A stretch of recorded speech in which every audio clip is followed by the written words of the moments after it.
মিল্লাতা আবিকুম ইব্রাহিম হুয়া সাম্মাকুমুল মুসলিমিন। মুসলমানের জাতির পিতার নাম সাইয়েদনা ইব্রাহিম আলাইহিস সালাম ঘোষণাটুকু করেছেন তিনি কে?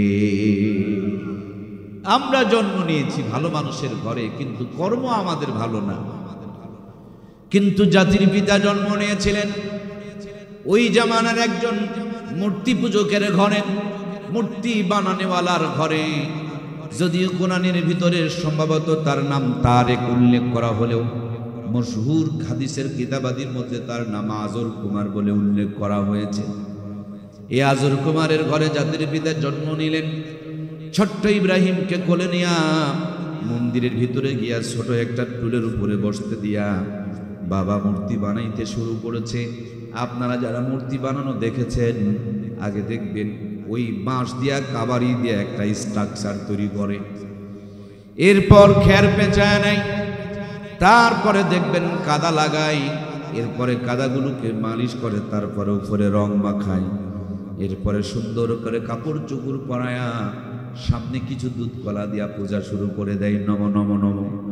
ঠাকুরে যতই মিথ্যা কথা বলুক, একটা কথা কিন্তু সত্য বলে, নম নম নম। টুনটুনিটা এইভাবে ঝোঁকায় আর চারাঙ্গুলির ইশারা দিয়ে বলে নম নম নম। যা কিছু নিয়ে আসতেছে সবগুলো চারাঙ্গুলির ইশারা দিয়ে কয় আমি নেব। উপরের কাঁচকলা ঝোঁকায় আর কয় তুই এবং তোর ভগবানকে আমরা এটাই দেব, তার মানে কাঁচকলা দেব। আজ পর্যন্ত নম নমর যারা পূজা করেছে তাদের তকদিরে কাঁচকলায় জুটেছে। যা কিছু প্রসাদ নিয়ে গেছে সব ঠাকুরে হালাল বানায়া খাইছে, ঠিক কিনা? এখন হিন্দুদের দেখা দেখি মুসলমানরা ওই রকম পূজা শুরু করেছে। ওদের যেমন রামনারায়ণ, মোদের তেমন মানিক পীর, ওদের হলো দুধ কণা, মোদের হলো সিন্নি ক্ষীর। দেখবেন বাংলার জমিনে কিছু হিন্দু ভাই আছে, এদের হালাল হারাম লাগে না। ভণ্ড পীরের মুড়িদেরও তেমনি হালাল হারাম লাগে না। হিন্দু ভাইদের বাবনের পর্দা পুশিদা লাগে না। মুসলমানদের মাঝেও কিছু ভণ্ড পীর বের হয়েছে, এদেরও যেন পর্দা পুশিদা লাগে না। হিন্দু ভাইয়েরা, আমার ভাইয়েরা নামাজ কালাম পড়ে না। অনেক মুসলমান আছে এরাও তেমনি নামাজ কালাম পড়তে চায় না। হিন্দু ভাইয়েরা যেমন প্রণাম করে, যেখানে সেখানে মূর্তি দেখলে সেজদায় লুটিয়ে পড়ে, দেখবেন মুসলমানের মধ্যেও একদল তেমনি মুশরিক তৈরি হয়ে গিয়েছে। এরা মসজিদে সেজদা না করে মাজারে গিয়া সেজদা করে ঈমান হারিয়ে ফেলে। কথা বলুন ঠিক কিনা? সম্মানিত প্রাণপ্রিয় ভাইয়েরা আমার, ছোট্ট ইব্রাহিম তাকিয়ে দেখেন বাবা নম নম করতেছেন। আব্বাকে ডাকতে বলে বাবা গো, এই যে কেবল তুমি খেরের বন্দা যেটা বানাইলা, কাপড় সুবর পরাইলা, এর সামনে যে দুধ কলা দিয়া তুমি নম নম শুরু করে দিলা, এটা কে হয়? বাবাই কয় এটা ভগবান হয়। হযরত ইব্রাহিম কয় ভগবান মানে কি? বাবাই বলে ভগবান মানে প্রভু।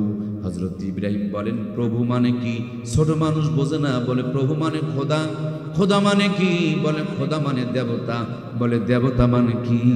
এবার বলছে দেবতা মানে স্রষ্টা। ছোট এই কথাটা কেবল বুঝেছে স্রষ্টা মানে সৃষ্টিকর্তা। হযরত ইব্রাহিম বলেন আব্বা এটা আবার কেমন কথা? আমি তো নিজের চোখে দেখলাম, কেবল তুমি এইটাকে কাপড় চোপড় পরাইলা, কাদা টাদা মাখাইলা, দড়ি দিয়া বানাইলা, তুমি ওরে বানাইলা, সুতরাং সে কেমনে তোমার স্রষ্টা হয়? বরঞ্চ আমি নিজে দেখেছি তুমি তার স্রষ্টা। সুবহানাল্লাহ বলবেন না? হযরত ইব্রাহিম বলছেন তুমি কেমনে তাকে স্রষ্টা বলো? আমি তো নিজেই দেখলাম তারে তুমি সৃষ্টি করলা, তুমি তো তার স্রষ্টা। হযরত ইব্রাহিমের বাবার মুখে কোনো কথা নাই, জোরে একটা ঝাড়ি মেরেছে। সাইয়েদনা হযরত ইব্রাহিম কাঁদতে কাঁদতে বাড়িতে চলে গিয়েছে। মায়ের সন্তানের কান্না শুনে ঘর থেকে দৌড়ায় বের হয়ে এসেছে। সন্তানের চোখের পানিগুলো মুছে দিয়া, গালের মধ্যে ছুটে গালে চুমু দিয়া, চোখের মধ্যে পানি, কপালের মধ্যে চুমু দিয়া বলে ইব্রাহিম কান্না করো কেন? ইব্রাহিম বলেন মা গো, বাবা মূর্তি বানাইলো, দুধ কলা দিয়া নম নম শুরু করলো। আমি জিজ্ঞেস করলাম এটা কে হয়? বাবা বললেন, স্রষ্টা ও মা, তুমি বলো না খেরের বন্দা কি করে মানুষের স্রষ্টা হয়? বরঞ্চ খেরের বন্দার স্রষ্টাই তো মানুষ হয়, কারণ মানুষকে ওই মানুষেই খেরের বন্দাকে বানায়। সুতরাং তুমি আমার মা, দয়া করে আমাকে সত্যটুকু একটু জানায়া দাও না, আমার রবকে, আমার প্রভুকে, আমার স্রষ্টাকে, আমার বিধাতাকে, কে আমাকে এত সুন্দর করে সৃষ্টি করেছে? মায়ে বলেন, আমি তোরে পেটে রেখেছি, আমি তোরে কষ্ট করে ডেলিভারি করেছি, আমি তোকে দুধ পান করাইছি, আমি তোরে লালন পালন করি। ইব্রাহিম রে, আমি হইলাম তোর স্রষ্টা। হযরত ইব্রাহিম বলেন, মাগো তুমি যদি আমার রব হও, তাইলে তো তোমারও একজন রব আছে।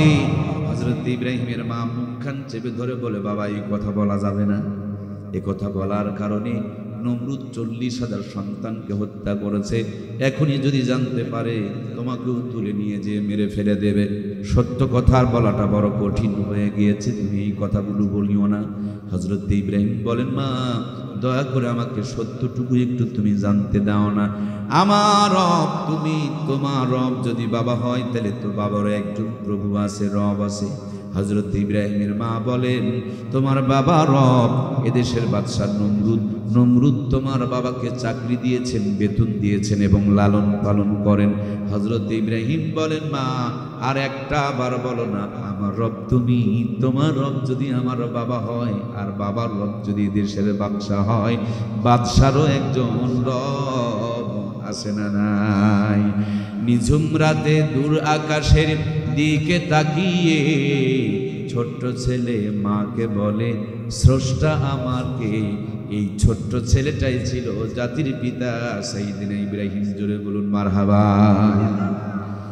মা সাথে সাথে মুখখান চেপে ধরেছেন, বেড়ার পাশে কান লাগায়া আজর কুমার সব গল্পগুলো শুনে ফেলে দিয়েছে। বাড়িতে না ঢুকে সোজা নমরুদের বাড়িতে আর গিয়া ঠকঠকানি শুরু করে দিয়েছে। নমরুদ ডাকতে বলে, কে? আজর বলেন, আমি আজর। নমরুদ ডাকতে বলে, লিমা জিতা হাহুনা ফিস সুবায়া আজর, এত সকালবেলা কেন চিল্লাচিল্লি করস রে আজর? আজর কয়, ও বস, তুমি তো নাক ডেকে ডেকে ঘুমাও, অথচ তোমার দুশমন আমার ঘরে। এই বাংলার জমিনে অনেক মুসল্লি পাওয়া যায়, এরা আজর মার্কা মুসল্লি। ইমাম যদি কোনো ভুল করে, ইমামের ভুলগুলো নিয়ে দেখবেন ওখানে ওখানে ষড়যন্ত্র করে আলেমদের বিরুদ্ধে মামলা দেয়। এরকম আজর মার্কা লোক আছে না নাই? বাংলার জমিনে যত আলেমদের নামে মামলা হয়েছে, তার 90% মামলাই কিন্তু মুসলমানরা করেছে, ওদের মুসল্লিরা করেছে। বাবা যেমন সন্তানের বিরুদ্ধে নালিশ করেছে, এই জমিনেও তাকিয়ে দেখেন কিছু নামধারী মুসলমান নামাজও পড়ে, আবার আলেমদের ভুল ধরে ধরে আলেমদেরকে বিপদেও ফেলে, আবার মরার পর ওই লোকটাকেই এই বড় হুজুর গিয়া সুন্দর করে গোসল করায়, জানাজা নামাজ পড়ায়, কবরে নামার সময় দোয়াও করে, বিসমিল্লাহি ওয়া আলা মিল্লাতি। সে যখন জানাজার নামাজে দাঁড়ায়, তার পিছনে যে 3টা মামলা দিছিল হুজুর ভুলে গেছে। কথা করছেন না কেন? ভুলে গেছেন? জানাজার নামাজে দোয়া পড়া বাদ দিয়ে মনে হয় যে কোথায় কোথায় ঘুরাইছে, কয় প্যাঁচ লাগাইছে, কতদিন জ্বালাইছে, বাড়িতে ঘুমাইতে দেয় না। সুতরাং প্রিয় ভাইয়েরা, আলেমদের বিরুদ্ধে লাগবেন না। আলেমদের বিরুদ্ধে যারা লাগে এদের পতন অনিবার্য। কথা বলুন ঠিক কিনা? আপনারা জানেন গতকালকে টঙ্গীর ময়দানে তাবলিগের ধারক বাহক একরামুল মুসলিমিন রাস্তা থেকে একটা কাঁটা হলো, একটা পাতা হলো, একটা লতা হলো, একটা খের হলো, যারা সরায়া দেয়, আমাদের সেই ভাইদের হাতেই আমাদের 4 জন ভাই শহীদ হয়ে গিয়েছে। বাংলার জমিনে সব জায়গাতে ষড়যন্ত্র চলছে আলেমদের বিরুদ্ধে। 16 বছর ধরে আপনারা দেখেছেন ভণ্ড পীরদের টাকার কোনো অভাব ছিল না, ছিল নাকি? ভণ্ডদের ভণ্ডামি করার জন্য সহযোগিতা করা হয়েছে, আর হক্কানি আল্লাহর ওলি যারা, পীর মাশায়েখ যারা, তাদেরকে ধরে নিয়ে যায়, তারা জেলে ভরেছে। কথা বলুন ঠিক কিনা? রফিকুল ইসলাম মাদানী নাম শুনেছেন তো? খালি লোকটা একটু হক কথা বলতে, এটুকুই অপরাধ। ধরে নিয়ে হাফ প্যান্ট পরায়া, হাতের মধ্যে বিড়ি ধরায়া, ন্যাংটা মেয়েকে দিয়ে ছবি তুলে কত না নাটক বানালো। শোনেন, দুনিয়াতে যদি নাটক তৈরি হয়, আরো সাজিমেও তাদের জন্য উল্টা নাটক আল্লাহ তৈরি করে, ঠিক কিনা? সুতরাং প্রিয় ভাইরা, আলেমদের বিরুদ্ধে লাগবেন না। আলেমদের রক্ত বড় বিষাক্ত। আলেমদের রক্ত যারা ঝরাবে তাদের বংশের পতন অনিবার্য। আলেমদের বিরুদ্ধে আঙ্গুল তুলবেন না, ওই হাত প্যারালাইসিসে বেঁকা হয়ে যাবে, বেশি দিন টিকবে না। কথা বলুন ঠিক কিনা? ইতিহাস আছে পৃথিবীতে। এই যে প্যারালাইসিস দেখছেন আপনি, এই প্যারালাইসিস সূচনা হয়েছে হযরত ইব্রাহিম আলাইহিস সালামের জামানায়। ইব্রাহিম আলাইহিস সালামের বিবিকে নিয়ে তিনি চলে যাচ্ছিলেন। জালেম বাদশাহ তার বিবিকে 3 বার ধর্ষণ করার জন্য সামনে যখন এগাচ্ছিলেন, বারবারই তিনি অবশ হয়ে গিয়েছিলেন, তিনি প্যারালাইসিসে আক্রান্ত হয়ে গিয়েছিলেন। সুতরাং খবরদার, কোরআনের বিরুদ্ধে আঙ্গুল তুলবেন না, আলেমদের বিরুদ্ধে আঙ্গুল তুলবেন না, এটা আল্লাহ সহ্য করে না।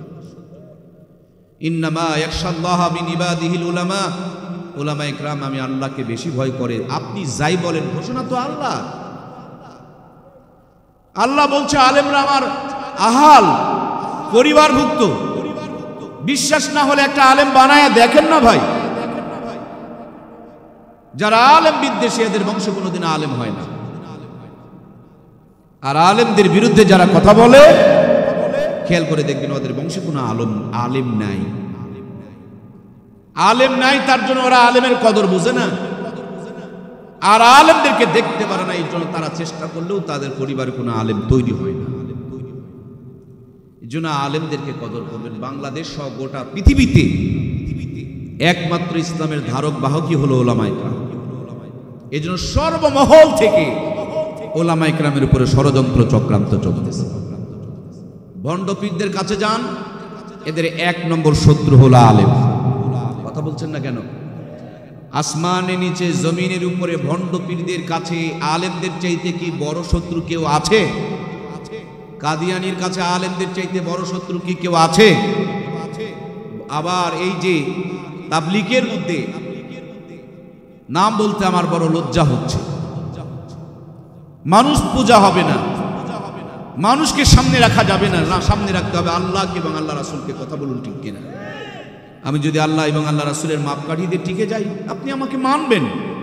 যেদিন আমি এই পথ থেকে সরে যাব, সেদিন আপনি আমাকে বাদ দিয়ে দিবেন। আমি তো কারোর সাথে লিখা বসি নাই রে ভাই। ওরা মনে হয় তাদের সাথে লিখা বসেছে।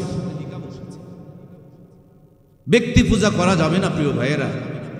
শেষ জামানায় আমরা চলে এসেছি। নেকির আশায় মানুষ গুনাহ করবে, চিনির দাম দিয়ে মানুষ লবণ কিনবে, জান্নাতে যাওয়ার আশায় মানুষ জাহান্নামে দৌড়াবে। আজ প্রত্যেকটা জায়গায় এটা শুরু হয়ে গিয়েছে। ভণ্ড পীরেরা জান্নাতের কথা শোনায় আর জাহান্নামে মানুষকে নিয়ে যায়, ঠিক কি না? নামাজ বাদ দিয়ে ওরা গাঁজা খাওয়া শিখায়, নামাজ বাদ দিয়ে ওরা কবরে সেজদা করা শিখায়। আমার প্রাণপ্রিয় ভাইয়েরা, তেমনি ভাবে তাবলীগ একটা দিনের মেহনতের কত সুন্দর জামাত। আরে বাবা, তুমি রাগ কন্ট্রোল করতে পারো নাই, 2টা চর মারো, 4টা চর মারো, একটা হাত ভেঙে দাও, একটা পা ভেঙে দাও, 4টা মানুষকে মেরে ফেলে দিলা।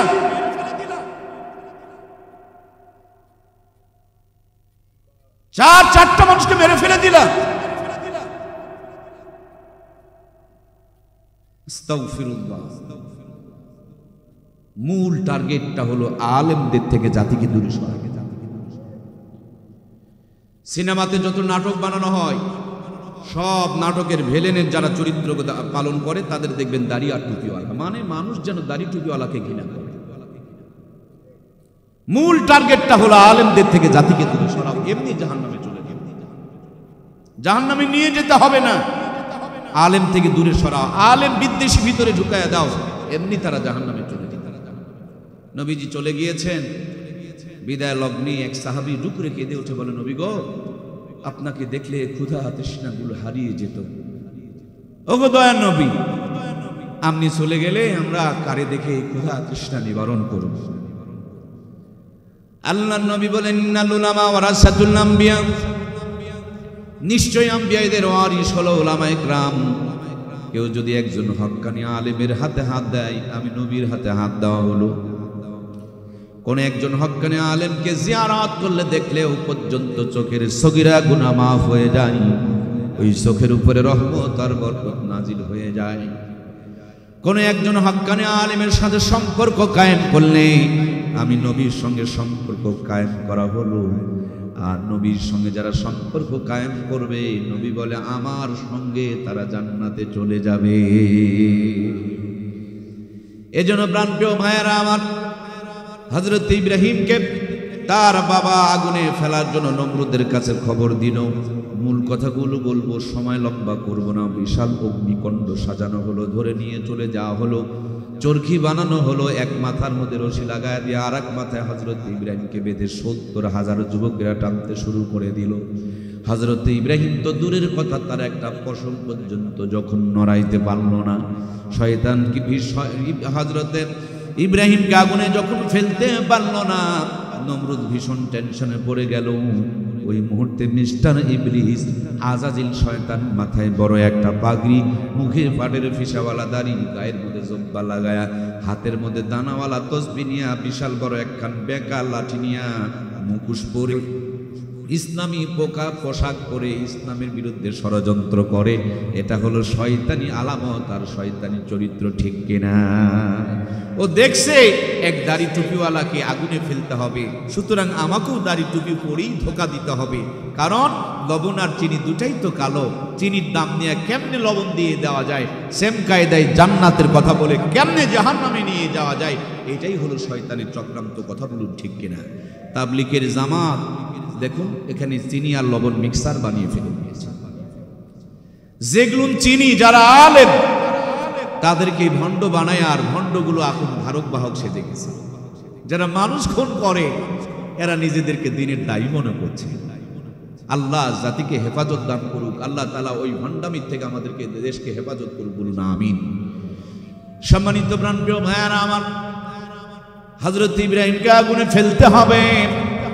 নমরুদ ভীষণ টেনশনগ্রস্ত, মিস্টার ইবলিস সামনে হাজির হয়ে গেল। নমরুদ ডাকতে বলেন, ও পীর সাহেব, খালি আপনি আমারে বুদ্ধি দেন, কোনোদিন বাহিরে যাওয়া লাগবে না, কিচ্ছু কষ্ট করা লাগবে না, যা হাদিয়া তোহফা লাগবে সব আমি খালি জোগাল দিব। এই যে ইব্রাহিমকে আমি একটু আগুনে ফেলতে চাই, তার একটু বুদ্ধি দেয়া দাও। বাংলার জমিনে এরকম শয়তানের বহুত বংশধর আছে, নবীকে গালি দেয়, আল্লাহর কোরআনকে তারা লাথি মারে, লাঞ্ছিত করে, বঞ্চিত করে, আল্লাহর নামে গালিগালাজ করে। ওই ভণ্ডরা জিলাপি খাওয়া নিয়ে ব্যস্ত থাকে, জিন্দেগিতে কোনোদিন প্রতিবাদ করে না, এদের বিরুদ্ধে মামলা হয় না, এদের হাদিয়ার কোনো শর্ট পড়ে না। তার মানে এরা মুখোশধারী শয়তানের বংশধর। কথা বলুন, ঠিক কিনা? আজকেই শুধু নয়, আজ থেকে ১৫০০ বছর পূর্বে আমার নবী দুনিয়া থেকে যখন বিদায় নিয়ে চলে গেলেন, মদিনা রওজাতে একটু ঘুমাবেন সেটুকু সহ্য করতে পারল না ইহুদির বাচ্চারা। ৩ জন ইহুদিকে প্রশিক্ষণ দিয়া মাথার মধ্যে পাগড়ি বাঁধাইলেন, বাবরিওয়ালা চুল রাখাইলেন, সুন্দর করে বড় বড় দাড়িওয়ালা বানায়া দিলেন, জুব্বাওয়ালা বানায়া দিলেন, বিপুল পরিমাণ অর্থ দিয়া তাদেরকে মদিনার মধ্যে পাঠায়া দিলেন। এরা গ্রামগঞ্জে চলাফেরা করে না যে মহিলাদের মুখ দেখা যাবে, গুনাহ হয়ে যাবে। মাঠের মধ্যে একটা ঘর তৈরি করে উপরে সুফিগিরি আর ভিতরে গর্ত খনন করে করে নবীজির লাশ চুরি করতে চলে গিয়েছে। সেই সময় ইরাকের বাদশাহ নুরুদ্দিন জঙ্গি বেঁচে ছিলেন। নবীজি তিনবার তার স্বপ্নে দেখালেন, তিনি ইরাক থেকে চলে আসলেন। মূল কথা বলতে হবে, আমি ভূমিকায় যাচ্ছি না। মদিনার মধ্যে দাওয়াত দিলেন, লাইনে ঘুরে ঘুরে দেখতেছেন, কিন্তু এই ৩ জনকে খুঁজে পাওয়া যাচ্ছে না। মানুষজনকে জিজ্ঞেস করলেন, কেউ কি বাদ পড়েছে? মদিনার গভর্নর বললেন, ৩ জন বুজুর্গ মানুষ বাদ পড়েছে। ওরা মানুষ না, কোনো অনুষ্ঠানে যায় না, গ্রামগঞ্জ বসবাস করে না, মানুষের কোনো উপকারও নেয় না, পারলে মানুষের পিছনে লক্ষ লক্ষ টাকা তারা হাদিয়া তোহফা বিলায়া বেড়ায়। এদের মতন ভালো মানুষ আর কেউ নাই, কারো বাড়িতে তারা দাওয়াত খায় না। বলে, ওই ৩ জনেরই আমার দরকার, কোথায় তারা? সেখানে আমারে নিয়ে চলো। সেখানে যখন নিয়ে যাওয়া হলো, গিয়া দেখেন ঘরের দরজায় খিল দেওয়া আছে, লাথি দিয়া ভাঙা হলো। ভেঙে দেখে একজন জায়নামাজে বসা আছে, কি সুন্দর পাগড়িওয়ালা, দাড়িওয়ালা, টুপিওয়ালা, কিন্তু এই ৩ জনের একজন, যার ছবি নবীজি দেখিয়েছেন। সাথে সাথে কলার ধরলেন, টান দিয়ে উঠে বলেন, বেটা আর 2 জন কই? বলতে চায় না। যায় নামাজ তুলে দেখে নিচে একটা পাথর, পাথর তুলে দেখে সুড়ঙ্গ করে সুড়ঙ্গের ভিতরে তখনও পর্যন্ত ওই দুইজন গর্ত খনন করতেছে, নবীজির লাশ তৈরি করার জন্য গর্ত খনন করছে। এজন্য আমার হাজী সাহেব ভাইয়েরা, আল্লাহ নবী রওজার চতুর্দিকে এখনো পর্যন্ত সীসা ঢালা পাঁচির দিয়া নিচের থেকে একবারে ঢালাই করে তুলে নিয়ে আসা হয়েছে, যাতে করে নবীজির লাশটা কেউ চুরি করতে না পারে। সেই তিনজনকে বিশাল অগ্নিকুণ্ড জ্বালায়া দিয়া তাদেরকে পুড়িয়ে ভস্ম করে দেওয়া হলো। ওখান থেকে ইহুদি শেষ হয়ে যায় নাই, ওদের বংশধরেরা গুপ্তচরের মতন এই বাংলার জমিনেও নানান জায়গায় চক্রান্তে লিপ্ত আছে। কথা বলুন ঠিক কিনা? এজন্য চিনতে হবে তাদেরকে। বড় দাড়ি, বড় টুপি, বড় পাগড়ি দেখলে ভরকে যাওয়া যাবে না। কোরআন সুন্নাহর আদর্শ তার ভিতরে আছে কি নাই এটাই মেপে দেখতে হবে। কথা বলুন ঠিক কিনা? প্রাণপ্রিয় ভাইয়েরা আমার, শয়তান বুদ্ধি দিলেন, হযরত ইব্রাহিমকে যদি আগুনে ফেলতে চাও, ন্যাংটা বানাও, নগ্ন বানাও। কে ন্যাংটা বানাবে? আমার প্রিয় ভাইরা, ন্যাংটা বানালে উপকার কি হবে? শয়তান বুঝিয়ে বললেন, যদি ন্যাংটা বানাইতে পারো রহমতার বরকতের ফেরেশতাগুলো উঠে যাবে, হযরত ইব্রাহিম তখন একা হয়ে যাবে, মজা করে আগুনে জ্বালানো যাবে। যেই শয়তানে ন্যাংটা করতে বলেছিল তাদের দোসরেরা আজকে আমাদেরকে ন্যাংটা করতে শুরু করেছে। ঠিক কিনা? এই তো মাত্র 50 বছর আগে যেদিন আমার দেশে এত ন্যাংটামি ছিল না, সেদিন মূর্খ নানি দাদির বিয়ে হয়েছে, হাফ প্যান্ট পরা নানি দাদিকে নানু দাদুরা বিয়ে করেছে, ওই জামানার 500 টাকা পণ দিয়ে বিয়ে করেছে। সেই নানি দাদির পেটে 12টা 15টা সন্তান জন্মগ্রহণ করেছে। একজন নানি দাদিকেও কষায় খানা নেয়া পেট চিরে বাচ্চা বের করা দরকার পড়ে। সব করা সন্তানকে বুকের দুধ খাওয়ায় লালন পালন করেছে। কোটার দুধ তো ছিলই না, গাভীর দুধের দরকার পড়তো না। আমার ওই মূর্খ নানু আর দাদুগুলো যেদিন ন্যাংটা ছিল না, পায়জামা ফাড়া ছিল না, পাছার থেকে প্যান অর্ধেকটা খসে গিয়েছিল না, বুক পিঠ বের করে বাংলার জমিনে মা বোনরা যেদিন ঘোরাফেরা করতো না, সেদিন এক ঘরে মাসকালার ডালের তেলানি হলে গোটা গ্রাম ছড়িয়ে পড়তো। একদিন আতুক চালের বিরিয়ানি খেলে 2 দিন পর্যন্ত হাত থেকে সুগন্ধ বের হতো। একদিন যদি ইলিশ মাছ আর পান্তা ভাত খাওয়া যেত, কন করে হলো 3 দিন পর্যন্ত হাত থেকে সুগন্ধ ছড়াইতো। যেই দিন ন্যাংটামি ছিল না, আপনার আমার মূর্খ নানু আর দাদুরা অসুস্থ হয়ে গেলে গাছের থেকে নিমের পাতা পেরে নিয়ে রস বের করে 2 গ্লাস বসায়া দিত। পায়ে হেঁটে জামালপুর চলে যেত, পায়ে হেঁটে আমার ভাইয়েরা ময়মনসিংহ চলে যেত। এখন স্মার্ট ডিজিটাল হতে হতে ন্যাংটামি বেড়ে গিয়েছে, রহমত আর বরকত বিদায় নিয়ে চলে গিয়েছে, খাবারের স্বাদ চলে গিয়েছে, রহমত আর বরকত বিদায় নিয়ে চলে গিয়েছে, যৌতুক গ্রামে জরিমানা আদায় করতে শুরু করে দিয়েছে, রহমত আর বরকত বিদায় নিয়ে চলে গিয়েছে। ওরা 18টা সন্তান নরমাল ডেলিভারি করেছে, আদের 1 থেকে 2টা বাচ্চা, তারপরও পেট চিরে চিরে বাচ্চা বের করতে হচ্ছে। এই ন্যাংটাপোনা বেড়ে যাওয়ার কারণে ডিজিটাল স্মার্ট হওয়ার পর ঘরের উপরে হায়াত 50 থেকে 60 বছরে নেমে এসেছে। তার মানে ওরা রহমত আর বরকতওয়ালা খাবার খেত, 150 বছর টনটনা বেঁচে থাকতো। আর এই ন্যাংটামির কারণে আযাব আর গজবের বাতাস লাগার কারণে রহমত বরকত বিদায় নিয়া এখন 50 বছরে বেকার চেকা হয়ে যাইতেছি আমরা। কথা বলুন ঠিক কিনা?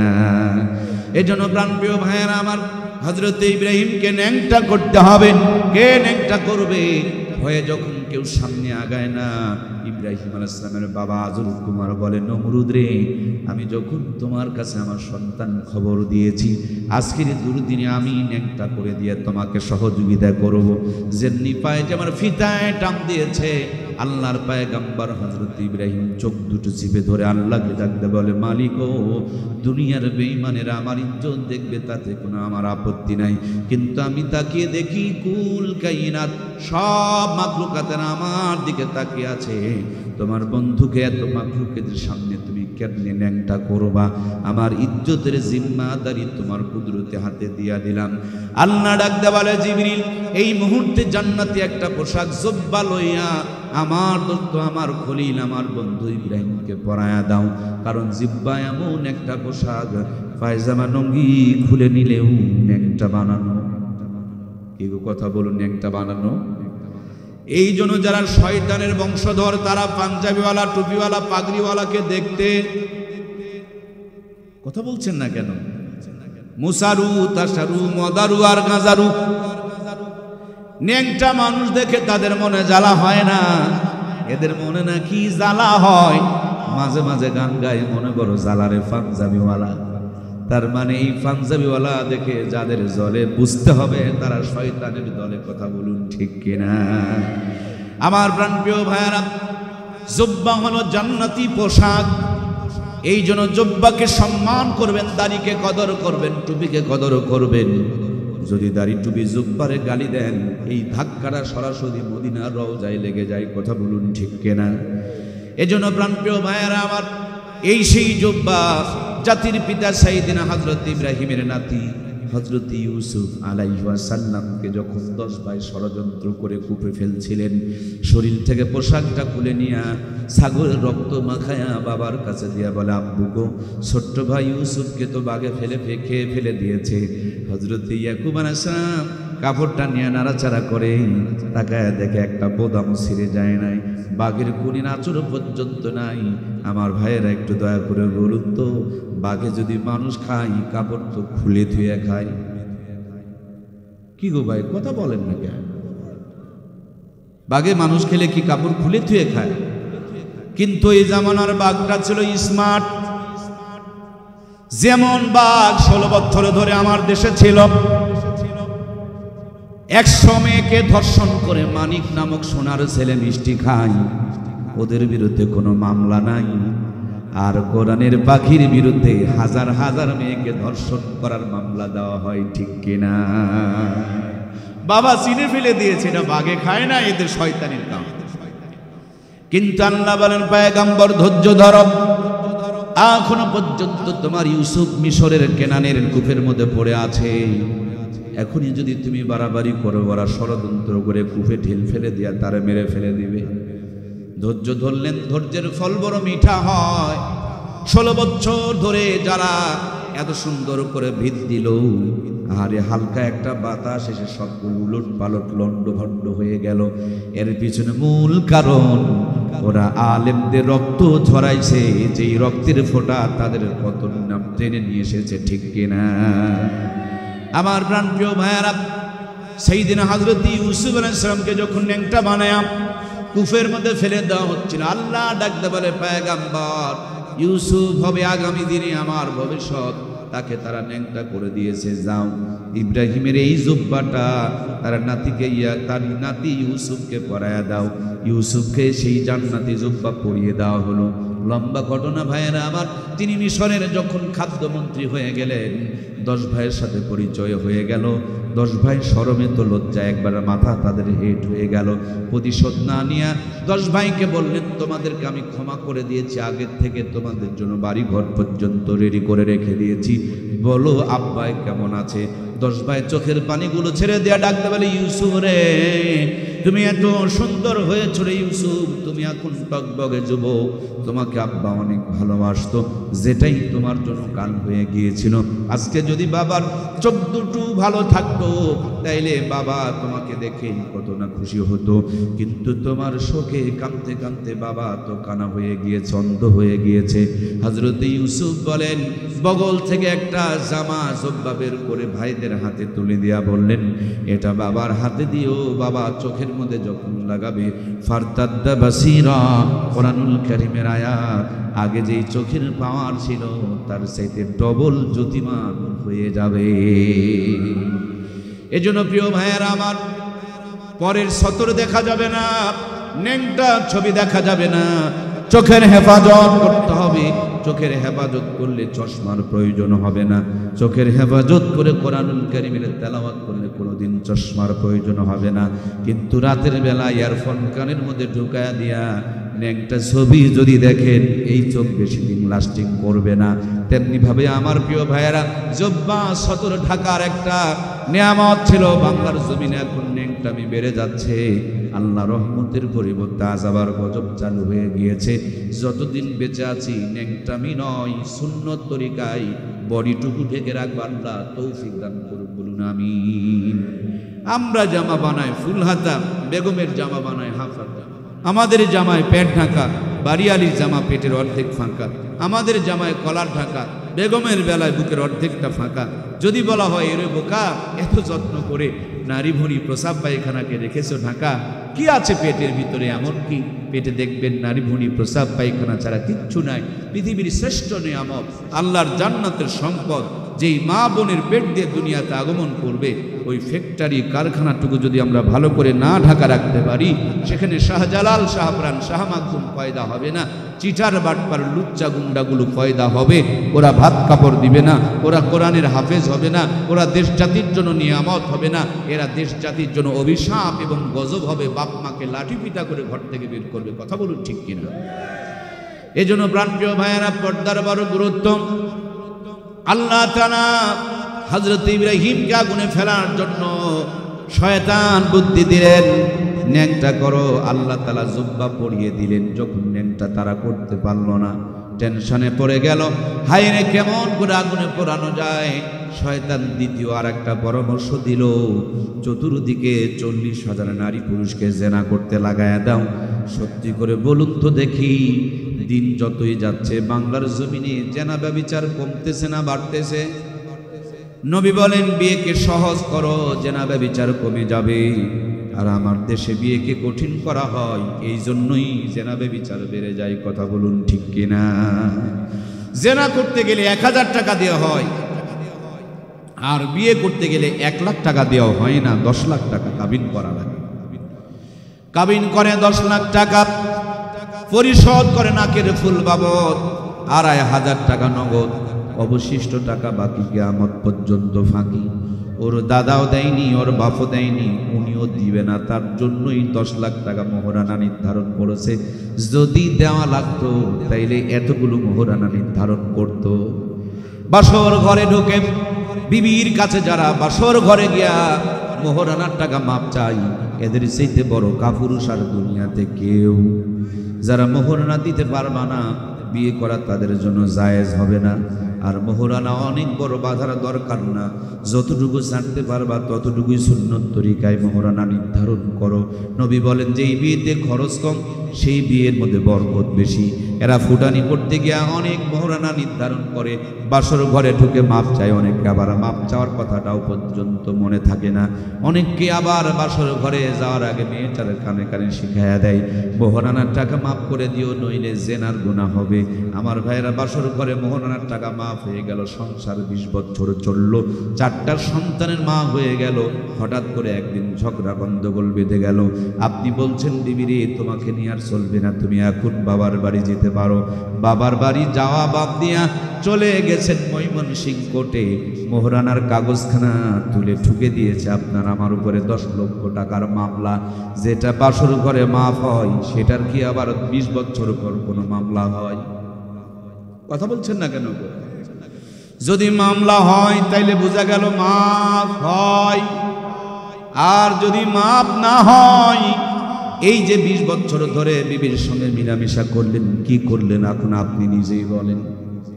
4টা সন্তান জন্ম দিলেন, আপনি বলেন ডানে, ছেলে চলে যায় বামে, কারণটা কি? জীবনে সব পরিশোধ করতে পারলেন, মোহরানার টাকা আজ পর্যন্ত বাকি রাখলেন, তার কারণটা কি? এটা তো ফাজলামি না, ইয়ার কিনা, এটা 100% পরিশোধ করতে হবে। কথা বলুন ঠিক কিনা? আমার প্রাণপ্রিয় ভাইয়ারা, জেনা ব্যভিচার বেড়ে যাচ্ছে। হযরত ইব্রাহিম একা হয়ে গেল, আগুনের মধ্যে পুড়তেছে, পশমগুলো কেবল আগুনের তাপে মেকা হয়ে আসতেছে। আল্লাহর কুদরতি করে যায়, জোশ এসে গিয়েছে। আমার আল্লাহ ঘোষণা করে দিয়েছেন, কুলনা ইয়া নারু কুনি বারদাও ওয়া সালামুন আলা ইব্রাহিম। আকে লুৎফে খেশরা ইজহারে করদ বা খলিলস নারে গুলজারে করদ সুয়ে উ খস মিকে তেরন্দা খতা अशयकार उसकी फायत साखता आके आधा राबे दरिया दर कुशिद ना करा आज संगे खारा कर कुशिद सुये नायत कादेरे कायू में कर्द दर कुफेदा उदे আহিমু में कर जोरे बोलुन मारहाबा। যেমনি আগুনের ভিতরে পড়ছে, আল্লাহ ডাকতে বলে, আগুন আমার বন্ধুর জন্য এয়ার কন্ডিশন হয়ে যাও, ঠান্ডা হয় না, কষ্ট পাবে। গরম থেকো না বন্ধু, আমার ঘেমে যাবে। এই দুনিয়াতে সবার আগে যিনি এসিতে বসবাস করেছেন তিনি হলেন সাইয়্যিদিনা হযরত ইব্রাহিম। সুবহানাল্লাহ। ওই এয়ার কন্ডিশন এসি আগুন থেকে নিয়ে সৃষ্টি করা হয়েছে। আমার প্রিয় ভাইয়ারা, হযরত ইব্রাহিম যখন আগুনে পড়েছে, নমরুদ একটা দূর দিয়া 3 তলার ছাদের উপরে চড়েছে। মনে মনে ভাবছে ইব্রাহিম তা আগুনে দাউ দাউ করে জ্বলছে, আমি একটু মজা করে দেখব। তাকায় দেখে সর্বনাশ, পড়ে নাই রে পড়ে নাই। ওই মোল্লা আগুনের ভিতরে বসে বসে জান্নাতের ফল খায়। আজ বাংলার জমিনে নমরুদের বংশধরদের খুবই জ্বলতেছে। এরা মনে করেছিল হুজুররা ভাগ পাবে না, কিন্তু এখন দেখে হুজুরেরা হেলিকপ্টারে ঘোরে। সুবহানাল্লাহ কয় না গো। ওরা মনে করেছিল হুজুররা মনে হয় ঘুম পাড়তে পারবে না, কিন্তু ওদের ঘুমের বড়ি খায় কাম হয় না। এরা ঘুমের বড়ি ছাড়া একবারে নাক থেকে ফজর পর্যন্ত ঘুম পারে। কথা বলুন ঠিক কিনা? ওই ঘুষখোরগুলোর অনেক খাওয়ার আছে, কিন্তু শরীর এত খারাপ, পেট এত খারাপ, ডায়াবেটিস এত বাড়ছে, 2টা রুটি তারপর হজম করতে পারে না। আর হুজুররা চোখের পলকে 4 প্লেট তো। সুবহানাল্লাহ কয় না গো। ওরা মনে করেছিল যে হুজুররা দুনিয়াতে সুখী হতে পারবে না, কিন্তু তারা তাকিয়ে দেখে এরা 12 বছর আগে বিয়ে করেছে, আব্বা ডাক কপালে জোটে না। মৌলবি যতই নরবরা হোক তাও 1 ঘন্টার সন্তান। মন প্রাণ দিয়ে সজাগ হয়ে কথাগুলো শুনুন। আগুনের ভিতরেও বসে বসে জান্নাতের ফল খাচ্ছে। নমরুদ কয়, কিরে আগুন, তোর কি জ্বালানোর ক্ষমতা নাই? আগুন বলে, মালিক তুমি আমার জবানটা খুলে দাও না, তুমি কোন বললেই তো ফায়াকুন পর্যায় হয়ে যায়। ইন্নামা আমরুহু ইযা আরাদা শাইআন আইয়াকুলা লাহু কুন ফায়াকুন। কাদের কুদরত দারি হর সে মুর্দারা তু জানে বখশর জিন্দারা বেজা কুনত। আমার আল্লাহ কোন বললেই ফায়াকুনের পর্যায় হয়ে যায়। যেমনি আল্লাহ আগুনের জবান খুলে দিয়েছে, আগুন মানুষের মতন উত্তর দিয়া বলছে, নাস্তিকের বাচ্চা নাস্তিক, আমার ক্ষমতা আছে কি নাই ছাদে থেকে কি বোঝা যায়? আয় আয় আয়, একবার খালি আমার ভিতরে আয়, তোর 14 গোষ্ঠীকে জ্বালায়া করে দিব ছাই। কথা বলুন ঠিক কিনা? এই দুনিয়াতে যারা মাতাব্বরি করে, লাফালাফি করে, প্রত্যেক দিন কম করে হলো 70 বার তাদেরকে কবর ডাকে, আয় আয় আয়, একবার খালি আমার ভিতরে আয়। এমন একটা চাপ দিব, ডান দিকের হাড় বামেরটার ভিতরে ঢুকবে, বামেরটার হাড় ডানের ভিতরে ঢুকবে। নাকের দুধ, মায়ের দুধ নাক দিয়া বের হয়ে চলে আসবে। আয় আয় আয়, একবার খালি আমার ভিতরে আয়। সুতরাং বন্ধুরা আমার, দুনিয়ার ভিতরে হারামখোরের মতো লম্প ঝম্প করা যাবে না, ইমানদারের মতন শান্ত থাকতে হবে, আল্লাহর কুদরতি কদমে সেজদা দিতে হবে। কথা বলুন ঠিক কিনা? প্রাণপ্রিয় ভাইয়েরা আমার, আগুনের ভিতরে হযরত ইব্রাহিম। আমার লম্বা আলোচনার মূল 2টি কথা, যেই কথা দুটো যদি আপনি আমল করতে পারেন, আমি আমার বুকের তাজা রক্ত দিয়ে আপনাদেরকে লিখে দিয়ে যাব, আল্লাহ আপনাদেরকে জান্নাত দিয়ে দিবেন ইনশাআল্লাহ। 2টা কথা এখন বলবো, এই কথা দুটো আপনাদেরকে মনে রাখতে হবে। 1 নম্বর কথা, যখন হযরত ইব্রাহিম আগুনের ভিতরে, ওই মুহূর্তে একটা প্রাণীর নাম ব্যাঙ খালি পানি ছিটায় দেয়, ছিটায় দেয়। ব্যাঙকে বলা হলো, এমন করো কেন? বলে, ইব্রাহিম আলাইহিস সালামকে বাঁচানোর জন্য। ব্যাঙ রে, ও ব্যাঙ, তোমার মুখের এতটুকু পানি দিয়ে তো ইব্রাহিমকে বাঁচানো যাবে না। বলে, বাঁচবে কিনা এটা আমার সাবজেক্ট না, আমার ক্ষমতা অনুযায়ী আমি নবীকে বাঁচানোর চেষ্টা করব, এটাই আমার দায়িত্ব আর কর্তব্য। জোরে বলুন সুবহানাল্লাহ। এজন্য মুরব্বীরা বলে, ব্যাঙ দেখলে মেরো না। কিন্তু আল্লামা শেখ সাদী রহমাতুল্লাহ আলাইহি বলেন, এটা ব্যাঙ না, এটা একটা পাখি, সংখ্যায় খুব কম, আকাশের বহুত গভীরে থাকে। এই পাখিটার নাম হলো হুমা পাখি। আকাশের উপর থেকে ঠোঁটের মধ্যে পানি নিয়ে ছেড়ে দেয়। এই পানি তো জমিনে পড়ার আগেই আগুনের তাপে শুকায়া যায়। পাখিটারে জিজ্ঞেস করা হলো, এমন করো কেন? বলে, আল্লাহর পয়গম্বরকে বাঁচানোর জন্য।